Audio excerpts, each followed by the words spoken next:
Until the mid-1960s, a photographer was at the mercy of his darkroom. A wedding party could be photographed in a few hours, but after that, he would put on his apron, mix his solutions, develop the negatives, and process the proofs.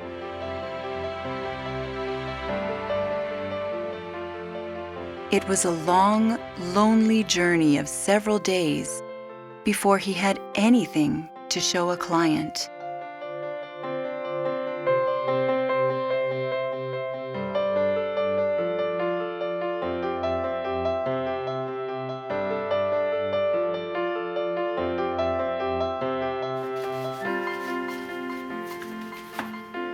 Up here at my eyes, that's a girl. Say hi, Steve. Say hi. Say hi, Steve. Look at me. That may never be better. No, we gotta keep going. But we're gonna go this way now. Okay. Now turn your head and look at me, sweetheart. A little more yet. Turn your head a little bit more. There. Here, we gotta fix her hair. Here. Your ear is poking out. There we go. You have beautiful hair, Dana. Okay, now turn your head a little bit.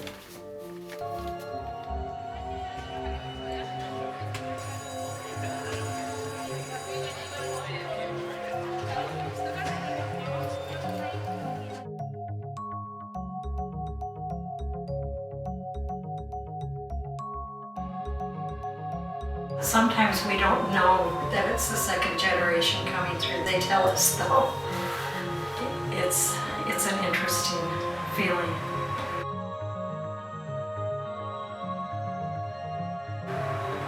The second generation, of course, is the kids. And they don't tell you. But if mom and dad come in with them, then mother reminds you that, well, you did my senior pictures. And of course, in many, many cases, we remember that name and we remember those people and we say, yeah, and we did your wedding pictures also. So, When Steve and Jan Hadney were located next door to me, a store on Park Street, it would be fun to look at their display windows because you could see the different steps in generations of families. I graduated from Butte Central in 1970, and Steve Hadnaghy was fairly new in town at that time. My sister, when she had hers done, they were just these little proof things that were all the traditional headshots and kind of stodgy looking, you know. It just looked like the same kind of headshots that my mother had taken 30 years before. When we moved to Great Falls in 1972 and purchased the Doris studio, she was using a studio camera made out of wood, 5x7, that was probably 1.5 to 2 feet wide, same length or depth, and could raise from about 6 feet down to about 4 feet. And when the proof packages came from Hadnaghy on these senior portraits, the lighting was cool, and the way he had you pose was just more flattering, I guess we thought. And Hadnaghy had like old classy looking chairs that you could go lean your elbow on, or an old style school desk that you could go and lean against. So he had these cool props that would show up when you had your full-length slim shot taking. So anyway, we were pretty excited at this new look of photography. That, you know, it kind of led into the kind of senior photographs that we think of now, where kids go and have their senior portraits taken against an old barn, or with beautiful fall foliage in the background, or whatever. You know. The portability of the handheld cameras moved professional photography out of the studio, and within a few short years, top-of-the-line flash equipment was married up with top-of-the-line equipment like the Hasselblads, the Mamayas, and so forth. And from there, photography walked through and outside the front door of all local photography studios.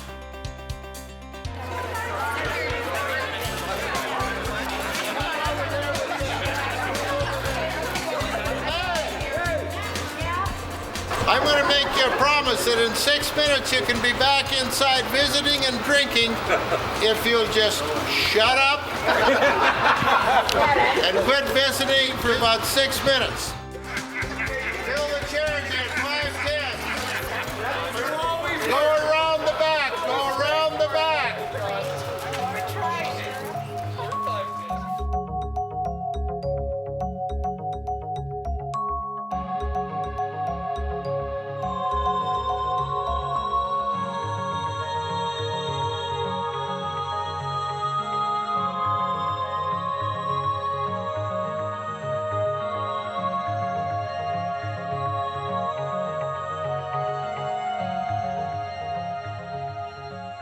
In the late 60s and early 70s, young photographers like Mick McMillan and Steve Hadnagy changed the look of professional photography. And when we moved into Great Falls, we immediately started photographing all of our studio work with color film because it was obviously the thing of the future. When the Hadnagy's opened their shop in Butte, an established second-generation photographer in the next block fought the new trends with a sign in his window: "Color fades." They hired me to do a third shift. They already had somebody that was printing school picture packages from 8 to 4 and another person from 4 to midnight. And so when I was first hired, it was to work from midnight until 8 in the morning printing school picture packages. And so the lab manager would meet me when I came to work and give me my assignment and get me started. And then she would go home and everybody else was long gone, and I would sit there through the night printing school picture packages until 8 in the morning. I remember the school when there used to be one plug-in per classroom. You know, I understand that I was hired kind of as an apprentice, and I was the gopher, and I was the guy that had to pack up the equipment, but I was a little upset that he wasn't helping to pack the equipment. And he would go to the office and he'd talk to the administrator and making sure they were happy, and like he'd kind of be, you know, just carrying on a conversation like you would with a friend. And I was packing the equipment. And how is Mrs. Hahn? She is good. She actually came to the dinner. She's did she? 80 years old now. Well, you know, I used to see her subbing in the Butte system. She doesn't do as much anymore. Doesn't she? Yeah. If I were 80, I wouldn't be subbing No. either. No, I think wouldn't either. give it up at 79. What he was doing was a part of the business of photography. It's the relationship between the photographer and his client. A photographer would send a roll of film, say school picture package film, into Big Sky Color Lab. Then it first went to this lab manager, and she had a machine called a color analyzer. And so she would put the film on her color analyzer, and so she would say, you know, cyan plus 18, magenta minus 12, yellow, whatever. And then it would run through the processor, then it would go back to her, and then she would make final adjustments to get the correct facial color, basically, is what she was looking at to make sure that the faces had a natural human-looking color when they were printed out. There was a lot of slide film available prior to this time in the 50s and so forth. There was a lot of amateur color film available that was used in snapshots throughout that decade and into the 60s. But as far as professional photography was concerned, we needed a film that we could retouch the negative for our customer.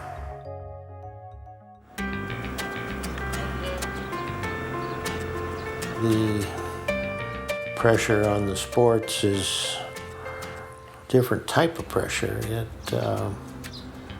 It's the coach.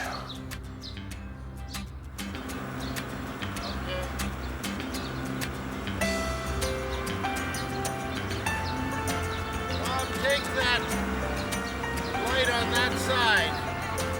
Feather it towards the city. Okay, we'll try that. He was very adamant that a sports group of 10 kids would look perfect. And the kids would look so even, and the coaches would be just in the right spot.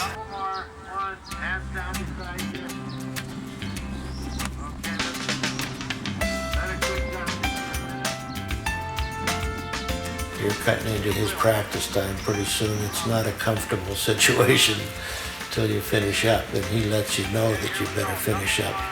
Doesn't care how far along you are, but finish up. The part that I remember doing for Steve was going to the schools and talking to the coaches and doing their sports films for them.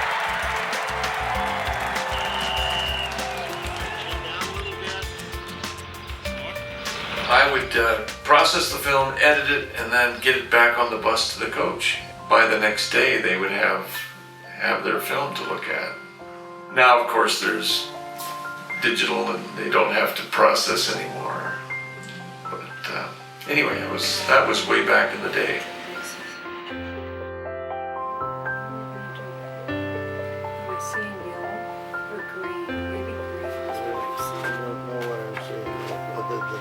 About 5% too dark. Okay, I'm on it. The important thing is he needs those pictures for the programs and yearbooks and things like that. Basically, the program is the big important thing that he needs the pictures for, so that's why he has to tolerate us. Very true. Okay, look at my eyes, Crickle. There it is. All right, buddy, your history. This paper processor, and the film processors ran the same way, where you would clip the film or clip the paper onto a rod, and then you would fold it over the rod and staple it, and then it clipped onto these two belts, and then the belts would run up and down through all the dip tanks into the first developer and the second developer, and then the rinse bath, and then the fixer, and then the whatever. And at the time I had kind of the skinniest arms of the people that worked there, and so I was the one that had to often reach my arm up to my armpit down in, and if it was developer, that was icky because your arm would come out all reddishy, yellowishy, chemically, and then you'd have to have rolled your sleeve up out of the way, and then you'd have to take this dripping arm to the bathroom and rinse all that stuff off afterwards. But that was the nature of the beast in those days. You sit up big and tall. That's cool. You know what? I'm going to let Janet fix your hair. She does a better job. She's a girl. She's a girl.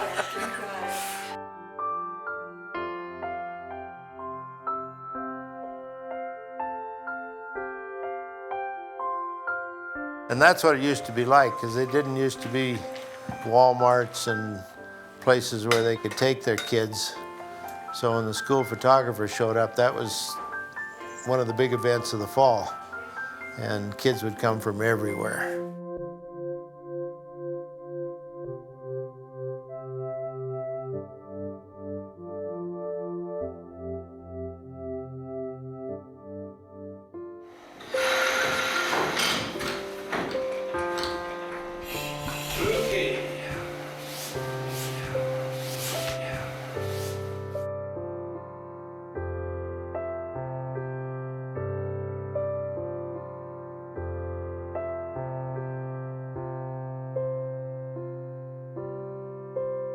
In 06, day after Labor Day,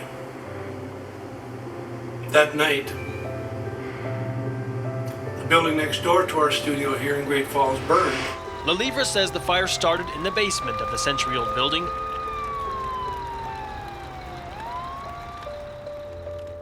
Where the shelves were built that contained 30-some years of portrait negatives collapsed into the water and were destroyed.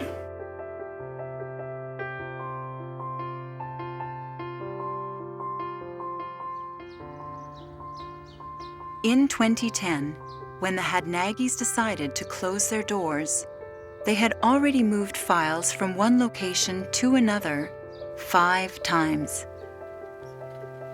Yet, miraculously, their collection of portrait negatives dating back to 1968 was relatively intact.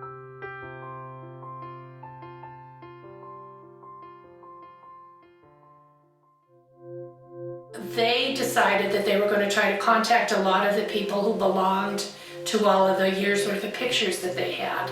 However, in this day and age, many people are no longer in the phone book. Even if they're alive and living in Butte, they might have cell phones. Their addresses that were on the envelopes didn't exist, they weren't there anymore. Or they don't live in Butte at all anymore, or they were deceased. So they were working so hard to try to return these pictures to all of their rightful owners. It's worth something for the people to hire you to come and shoot the picture. And they pick the prints out, and that's the most important part. It's right then and there. And that's where you want to make your money. But you save the negatives in hopes that in the future they'll want more prints. So that's kind of the essence of saving negatives. But is it a golden goose, or is it just a millstone around the neck? I don't know. If you were to ask any photographer, are they a historian? Or are they a business person? Or are they something else? I think very few will say historian.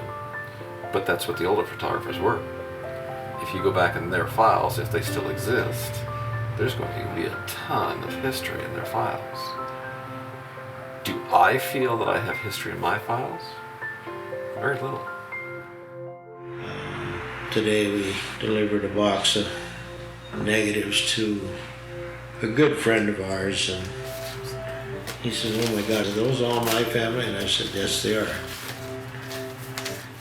That's the thing, you know, through the years that you've got good customers, people that just keep coming back to you all the time. I didn't really realize how much they came back to us. There are a lot of families that we did generations. Every one of those that's got a rubber band around it represents a different family. This is probably 1% of the ones we saved. We wanted to do everything we could, or preserve anything that we could, but there was no way we could save all of those files. We filled 5 of those large construction dumpsters with the negatives that we threw away, and yet we probably saved 1 out of every 50. But that really was tough. Some days a lot tougher than others, because you'd come across a certain name that day and you would remember some of those situations, and we have dozens and dozens of pictures where they lost a family member right after we had taken pictures and that type of thing. And it really felt bad to me. It felt like I was throwing part of my life away, something that was part of us. I guess there's an expression when you say, "Have you ever seen a grown man cry?" That's the type of emotion that you would feel at times, because there were over 50,000 negatives.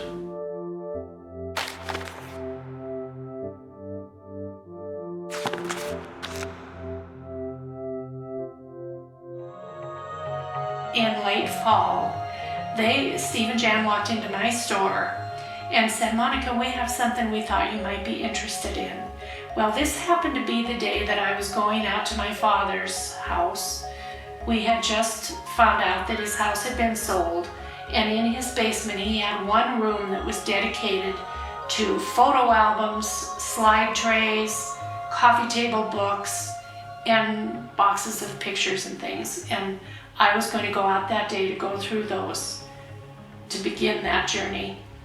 Steve and Jan handed me a package and I said, well, what is this? They said, well, just look inside of it. Maybe you want these things. I opened up this package and it was my dad's pictures, my brother's pictures, both who had passed away in the last 3 years. My brother last year and my dad 3 years ago. It was like a gift from the gods. It was amazing. On the day I was going out to my dad's house to look at pictures, it was just ironic. It was wonderful. I'm so grateful. There's something inside me that it kind of fights with one side and the other. You know, do you get rid of this stuff or do you keep this stuff? Is it any good? You know, half the people that are in my files are divorced, in my wedding files. I just don't know which half it is. So it's a constant battle on whether you should keep it historically or not. After I had received the pictures, I was going down to an Irish festival in Missouri, and I stayed with my sister in Kansas, and my other sister Colleen had happened to be going through at the same time to visit her son. So I pulled these pictures out one night, and Marlene and Colleen and I started looking at them. I mean, we were howling. Not at the hairdos. The hairdos were fine. They worked. They still work. Most of the clothes worked, but boy, oh boy, the formals, they did not, and the pant styles, they were just, oh my God, they were classic pictures. They're worth their weight in gold. They have such stories to tell. You know, if every picture could just open up and tell its story, it's just amazing. It's just so much fun to find. It's like getting a little, I don't know, you feel like Jack Sparrow, you know, opening up a trunk of absolute treasures. And the voices that come out of these pictures, it's amazing. It's fun. It was great. Because of what Steve was able to hand to me in negative form, I believe he's the last of the negative generation. You know? That was such an important thing to have in our hand, was the negatives as well as the proofs. You know, in this new generation of digital equipment, are those little discs and scan things, and is everything going to be able to transfer 40 years from now, when my child is my age, 30, 40 years from now, and somebody walks up to him and said, here, I found these in my basement. I took these pictures of your family 35 years ago. See if you can find something to stick this in and pull them out. I don't know. You know, I don't know if they'll have the gifts that I got from Steve, because he's a breed that's going away. I think we all would like to feel like there's a legacy to pass on. But in reality, legacy costs money, and nobody's willing to pay the money to continue that legacy. Across America and Canada, there are less than 1,000 living photographers with portrait collections dating from 1980 or before. Not all of these photographers have chronicled the history of a single town, but all of them will soon be faced with the question, what to do with the negatives?